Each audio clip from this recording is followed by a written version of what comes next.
una vecchia ottagionaia che in sana oscura cava aveva uno sticchiazzo flacido di pestilente bava.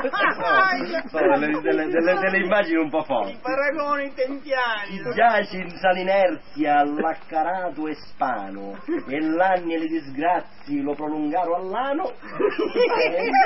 Le disgrazie, l'anni e le disgrazie. Sinchì stava ad immergere fissura orrenda e lassa. No, ha un corrispettivo anatomopatologico preciso. Dicevo che ha un corrispettivo anatomopatologico ben preciso. Le tubbe falloppiane. Preluconato insolito, già m'allascai di sutta, né foro sull'upilita, io m'allordave tutta, d'una minchiazza simile, scansare Dio ne pozza, minchia che fa savireri e tocca a cula vostra. Chi mai non ci potessero incappare i cristiani, anzi piuttosto vi diria in mucca delle cane, per mia dirse restare mi celebre, mi delibro, semmai ogni prepuzio s'arria del suo calibro.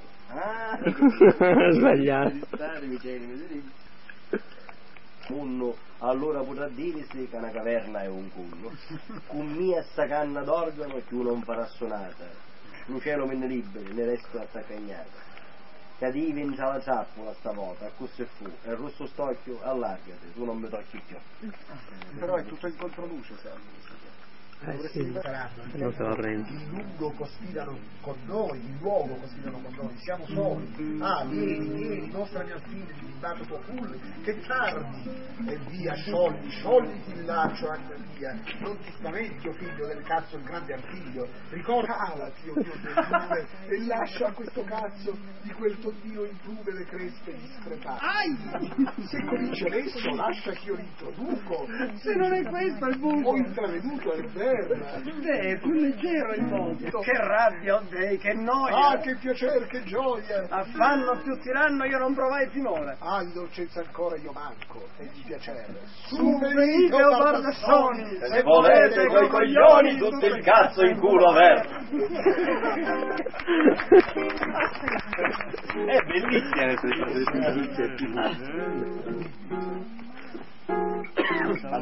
Bellissima, era lui. In una società rinascimentale quanto più pagana e gaudente, c'era la corte vaticana che era proprio un bordello ambulante, un regno proprio del piacere, no? E lui era un tipo strano, perché era un autodidatta e tra l'altro non di origine nobiliare, no? E proprio aveva scelto il suo mondo poetico, diciamo, è sulla stessa grandezza del Monti, un po' inferiore al Decamerone, a Boccaccio, no?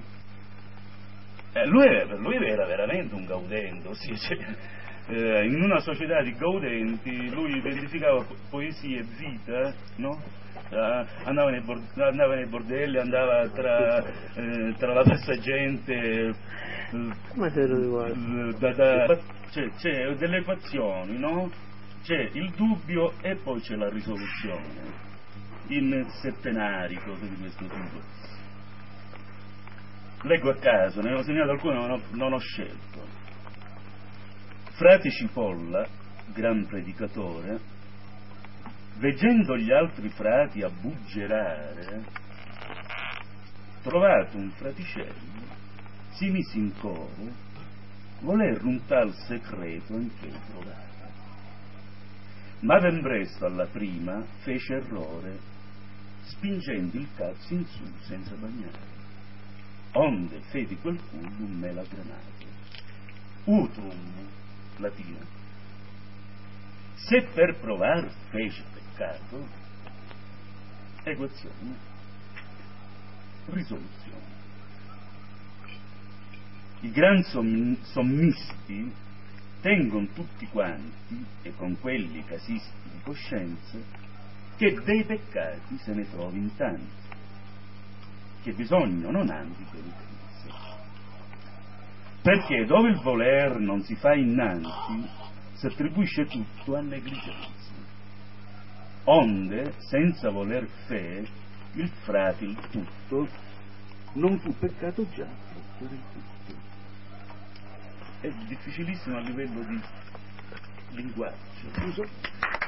Sì, oppure solo se gli altri sono